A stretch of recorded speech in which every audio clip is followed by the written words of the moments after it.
Hi friends, இன்றைக்கி நம்ம பார்க்க போகிறது தெளிவான இலக்கை எப்படி இந்த பிரபஞ்சத்துக்கு நம்ம கடத்துறது அப்படிங்கிறத பற்றி தான் பார்க்க போகிறோம்.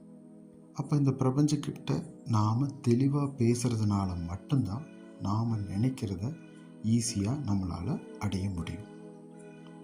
ஸோ லா ஆஃப் அட்ராக்ஷன் பொறுத்த வரைக்கும் கிளியர் கோல் அப்படிங்கிறது தான் ஃபஸ்ட்டு பாயிண்ட்டாக நம்ம யோசிக்கணும்.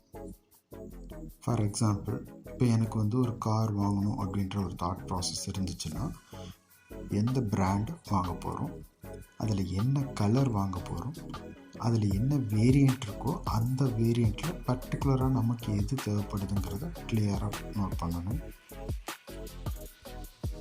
ஸோ அது எலக்ட்ரிக்கல் வெஹிக்கிளா, இல்லை பெட்ரோல் வெஹிக்கிளா, இல்லை டீசல் வெஹிக்கிளா அப்படிங்கிறத ஈச் அண்ட் எவ்ரி பாயிண்ட்டை ஸ்பெசிஃபிக்காக நம்ம நோட் பண்ணி நம்மளோட எண்ணத்தை சீராக பயன்படுத்தினா மட்டும்தான் நம்மளால் சீக்கிரமாக காரை அச்சீவ் பண்ண முடியும்.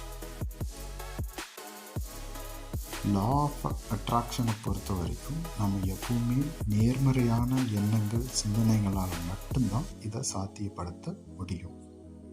ஸோ அதனால் நாம் எப்பவுமே இது நம்மளால் முடியும், நான் அதை அச்சீவ் பண்ணிட்டேன், இது எனக்கு கிடைச்சிருக்கு அப்படின்ற பாசிட்டிவ் தாட்லேயே தான் எப்பவுமே நம்மளோட மைண்ட் செட்டை வச்சுக்கிட்டே இருக்கணும். இப்போ கார் நம்ம என்ன மாடல் அப்படிங்கிறத நம்ம டிசைட் பண்ணிட்டோம். ஸோ நம்ம எண்ணத்தில் தெளிவாக இருக்கும்.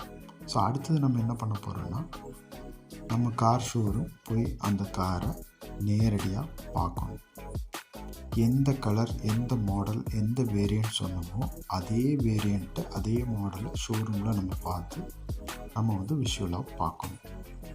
ஸோ அங்கே இருக்கக்கூடிய பர்சன்ஸ்கிட்ட பர்டிகுலராக அந்த மாடலை பற்றி என்னென்ன டீட்டெயில்ஸ் வேணுமோ அதை கலெக்ட் பண்ணிக்கணும்.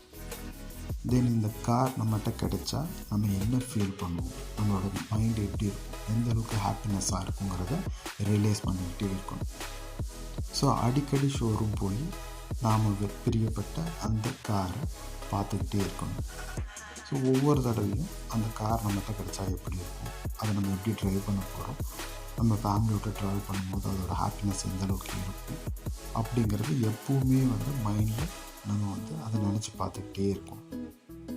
ஸோ இதை தான் நம்ம என்ன சொல்கிறோன்னா விஷுவலைசேஷன் ப்ராசஸ் அப்படின்னு சொல்கிறோம்.